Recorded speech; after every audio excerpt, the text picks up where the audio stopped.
as reported by Middle East Eye on July 8, 2017, at this weekend's G20 summit in Hamburg, Germany, President Erdogan said that Turkey would never allow a Kurdish state in Syria near its border, and warned that if threatened, Ankara would not hesitate to use its right to self-defense. Erdogan then went on to say that we will never remain silent or unresponsive to the backing and arming of terrorist groups, and the formation of terror islets right next to our border. We will not hesitate to use our legitimate right to defense against formations that threaten our country's security.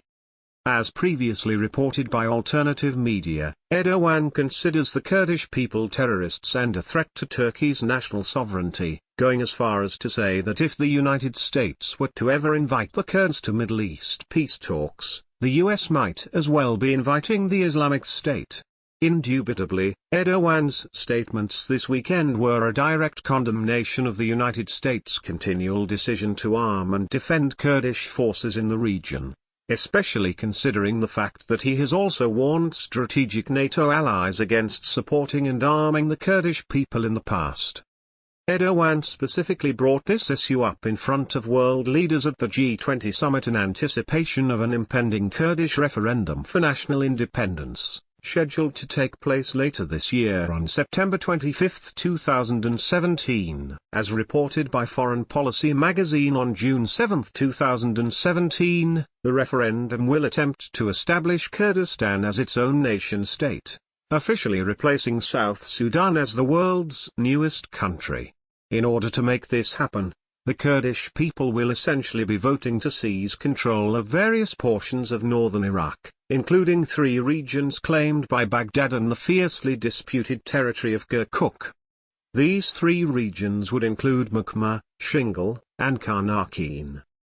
It has also been widely speculated that the Kurdish people will attempt to seize control of the northeast corner of Syria, following either the conclusion of the Syrian civil war or the battle to retake Raqqa from Islamic State control. Coincidentally enough, considering that the battle for Raqqa is expected to conclude sometime within the next few months, the conclusion of the battle might very well coincide with the September referendum process.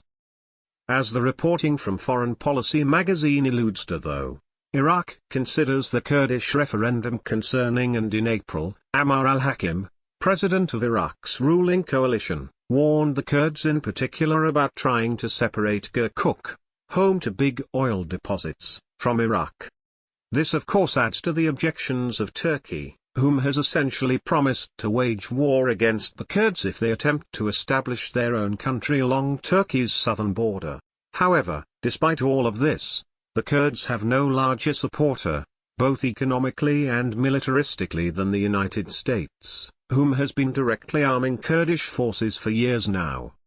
Ultimately, the decision to do so can be traced back to the war on terrorism, during which the US coalition has been using Kurdish forces as infantry units, fighting on the front lines of various ground battles, particularly against the Islamic State.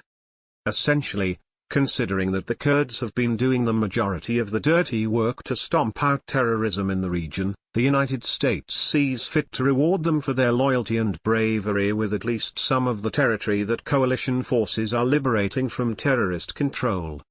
However, the complication remains that the land the US wants to give the Kurds to form their own country technically belongs to Syria and Iraq, whom are sovereign nations of their own and whom each want the land back for themselves for obvious reasons. Moreover, considering that the new borders of Kurdistan would fall directly in line with Turkey's southern border, and considering that there is a more than sizable population of Kurds currently residing within the southern territories of Turkey, Turkey fears that the more the US continues to arm and fund the Kurds and the stronger they become as a result, the bigger the threat they will pose to Turkey's sovereignty and national security. Perhaps justifiably so, President Erdogan fears that the establishment of a Kurdish state in Iraq and Syria might eventually spill over to the Kurdish residents already living inside Turkey, creating a new and much more dangerous threat inside their own country. In many ways, the formation of a Kurdish state with the direct backing of the US military would constitute a much larger threat than Turkey currently faces from terrorists around the region today. Once you understand this, you will understand why Erdogan has said that Turkey will never recognize a Kurdish state and will continue to fight to prevent it. As it stands today, not only has the United States chosen to completely disregard Turkey's concerns regarding the Kurds, but ever since assuming office, Donald Trump has actually increased funding to Kurdish forces. Considering that Turkey is a strategic member of the NATO alliance and the Kurds are not, the US's decision to do so is curious at best. What this means for the future of NATO or US-Turkey relations remains to be seen, but for now it appears as though the Middle East's next great conflict is already on the horizon.